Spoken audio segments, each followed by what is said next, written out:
महाभारत में कौन था असली विजेता? बर्बरीक ने गांधारी को बताया। दोस्तों, क्या महाभारत युद्ध में सच में पांडव जीत गए थे या फिर यह सिर्फ इतिहास की एक और से सुनी गई कहानी है? और अगर किसी ने पूरे युद्ध को अपनी आंखों से देखा हो तो क्या वह कुछ और सच बता सकता है? उसी का एक पात्र था बर्बरीक, जिसे माना जाता है कि उसने पूरे महाभारत युद्ध को अदृश्य रूप में देखा है। जब गांधारी ने युद्ध के बाद उससे पूछा कि असली विजेता कौन था, तो बर्बरीक ने ऐसा उत्तर दिया जिसने गांधारी को भी मौन कर दिया। क्या था वह कटु सत्य? बर्बरीक भीम के प्रपौत्र और घटोत्कच के पुत्र थे।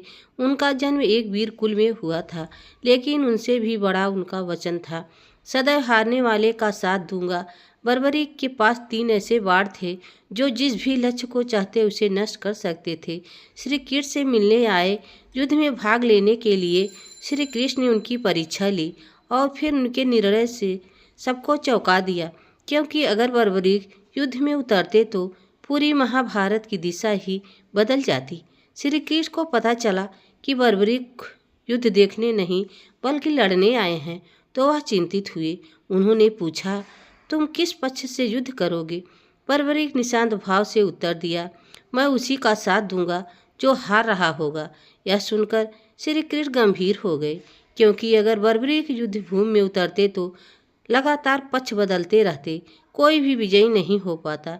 श्री कृष्ण ने उनकी शक्ति को देखने के लिए एक पेड़ को इशारा किया जिसकी कुछ पत्तियां लहर रही थीं। उन्होंने कहा, इन सभी पत्तियों को एक ही बाण से भेदो। बर्बरीक ने बाण चलाया, बाण हवा में घूमता रहा और सभी पत्तियों को भेदता चला गया। एक पत्ती श्री कृष्ण ने अपने पैर के नीचे छुपा दी थी। बाण जमीन तक पहुंचा, रुका और वहीं घूमने लगा। श्री कृष्ण मुस्कुराए, लेकिन उनका मन गहराई में डूब गया था। श्री कृष्ण ने बर्बरीक की शक्ति देखकर एक गहरी सांस ली। वह समझ गए कि अगर बर्बरीक युद्ध में उतरते तो वे महाभारत की पूरी दिशा बदल देंगे। इसलिए श्री कृष्ण ने बर्बरीक से यह आसमान मांग की, अगर तुम सच में युद्ध देखना चाहते हो तो मुझे तुम्हारा सिर चाहिए। यह सुनकर बर्बरीक मुस्कुराए और बोले, यदि मेरे बलिदान से धर्म की रक्षा होती है तो मैं सिर काटने को तैयार हूँ। श्री कृष्ण ने उनका सिर एक ऊंचे टीले पर स्थापित किया और वरदान दिया कि तुम पूरे युद्ध को देख पाओगे। बर्बरीक का कटा हुआ सिर युद्ध की हर चाल को देखते रहे। अंत में जब युद्ध समाप्त हुआ तो गांधारी के एक प्रश्न ने इस शांत सिर से जवाब मांगा, जिसे सुनकर सन्नाटा छा गया। महाभारत युद्ध समाप्त हो चुका था, वीरों की कहानी समाप्त हो चुकी थी। गांधारी, जिनकी आंखें तो पहले ही बंद थी, अब मन भी शोक से ढका हुआ था। उन्होंने श्री कृष्ण से एक ही सवाल किया कि श्री कृष्ण ने उस सवाल का उत्तर देने के बजाय बर्बरीक की ओर इशारा की और कहा, इसने पूरा युद्ध अपनी आंखों से देखा है, इसका उत्तर सबसे अच्छा वही देंगे। गांधारी बर्बरीक के पास पहुंची और पूछा, तुमने सब देखा तो बताओ, असली विजेता कौन था? कुछ क्षणों तक मौन छाया रहा। फिर बर्बरीक की धीमी लेकिन स्पष्ट वाणी गूंजी, जहाँ तक मैंने देखा केवल श्री कृष्ण की योजना, उनकी चतुराई और उनका मार्गदर्शन ही विजेता था, केवल मोहरे थे। जैसे ही यह शब्द कहे, गांधारी को गहरी सोच में डाल दिया। वह चौंकी, क्योंकि यह वह सत्य था जिसे किसी ने कभी नहीं पहचाना। युद्ध में पांडवों और कौरवों के बीच जो लड़ाई थी, असल में उसकी असली दिशा श्री कृष्ण की थी। बर्बरीक ने अपनी आंखों से देखा था कि हर पल युद्ध में क्या हो रहा था और किस तरह श्री कृष्ण ने हर एक चाल को इतनी चतुराई से खेला। उन्होंने कहा, जो केवल अपने कर्मों और गुणों से अपने अस्तित्व की पहचान करता है वही विजयी होता है। पांडव या कौरव दोनों ने केवल अपनी गलतियों और कमजोरियों से अंत को स्वीकार किया, मगर श्री कृष्ण, जिन्होंने हर कदम पर मार्गदर्शन किया, इसीलिए विजेता हैं। यह सच इतना कड़वा था कि गांधारी की आंखों से आंसू निकल पड़े और वह विचारों में खो गई। गांधारी, जिन्होंने अपनी आंखों के सामने अपने 100 पुत्रों का वध होते देखा, बर्बरीक के शब्दों पर गहरे विचार करने लगी। उनका मन द्वंद्व से भर गया। क्या सच में उनकी संतानें केवल एक खेल की तरह थी जिनका कोई उद्देश्य नहीं था? क्या हर कदम पर श्री कृष्ण ने ही सब कुछ नियंत्रित किया था? वह स्वयं दोषी मानने लगी। अपने संतान की हर पल उन्हें हमेशा दूसरों को दोष देना था। लेकिन अब बर्बरीक की बातें उन्हें यह समझ आ रही थी कि सब कुछ पहले से निश्चित था। गांधारी के दिल में एक खामोशी छा गई। उनके मन में यह सवाल उठने लगा, क्या युद्ध खत्म होने के बाद भी कोई सच्चाई विजेता होता है?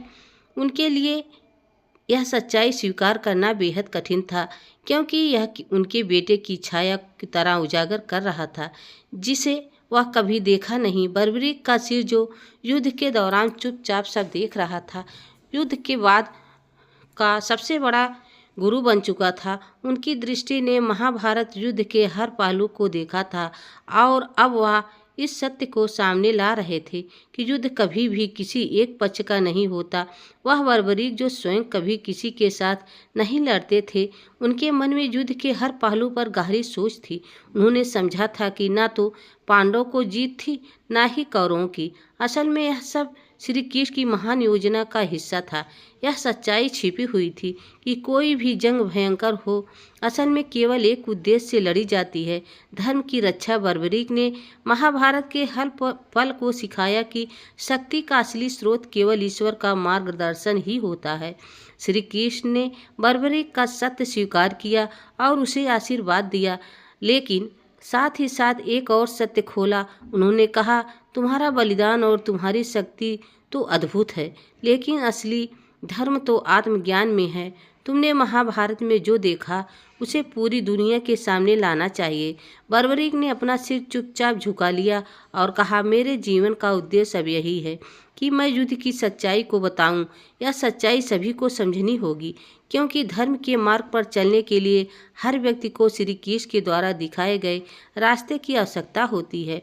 वह समझ चुके थे कि उनका असली उद्देश्य सिर्फ लड़ाई देखना नहीं, बल्कि लोगों को यह समझाना था कि जीवन में हर घटना, हर युद्ध और हर संघर्ष की एक गहरी योजना होती है, जो हमें ईश्वर से मिलकर समझनी चाहिए। बर्बरीक ने महाभारत युद्ध के दौरान जो देखा उसकी सच्चाई अब पूरी दुनिया के सामने आनी थी। उन्होंने एक महत्वपूर्ण संदेश दिया, सिर्फ युद्ध जीतने से सब कुछ नहीं होता। असली विजेता वही है जो अपने धर्म का पालन करता है, जो जीवन में सही रास्ते का अनुसरण करता है। श्री कृष्ण ने युद्ध को जीता, लेकिन यह केवल अस्तित्व की नहीं, बल्कि उसे सही दिशा ले देने की थी। उन्हें इस संदेश से महाभारत युद्ध की महिमा और भी गहरा कर दिया। बर्बरीक का बलिदान हमें यह सिखाता है कि जीवन में हमें अपने कर्मों का सही मूल्य समझना चाहिए। यह संदेश न सिर्फ महाभारत बल्कि हर युग में प्रासंगिक रहेगा, क्योंकि आज भी लोग युद्ध, संघर्ष और जीवन की सच्चाई को समझने में लगे हैं। उनका जीवन, उनका संदेश आज भी हमारे दिलों में जीवित है। महाभारत की यह कथा हमें यह समझाता है कि वास्तविक शक्ति और जीत केवल बाहरी संघर्षों में नहीं, बल्कि अंदरूनी समझ और धर्म के पालन में होता है। बर्बरीक का बलिदान और श्री कृष्ण द्वारा दी गई शिक्षा यह दर्शाती है, एक पल की जीवन में हर कठिनाई, हर युद्ध का कोई गहरा उद्देश्य होता है, जो हमें समय के साथ समझने में आता है। आज हम सबको बर्बरीक के संदेश से प्रेरणा लेनी चाहिए कि सच्ची जीत तब होती है जब हम धर्म, सत्य और ईश्वर के मार्ग पर चलते हैं। दोस्तों, यह वीडियो आप सबको कैसी लगी कमेंट में ज़रूर बताना। चैनल पर नए हो तो लाइक, सब्सक्राइब जरूर करें। तब तक के लिए राधे राधे, जय श्री कृष्ण, धन्यवाद।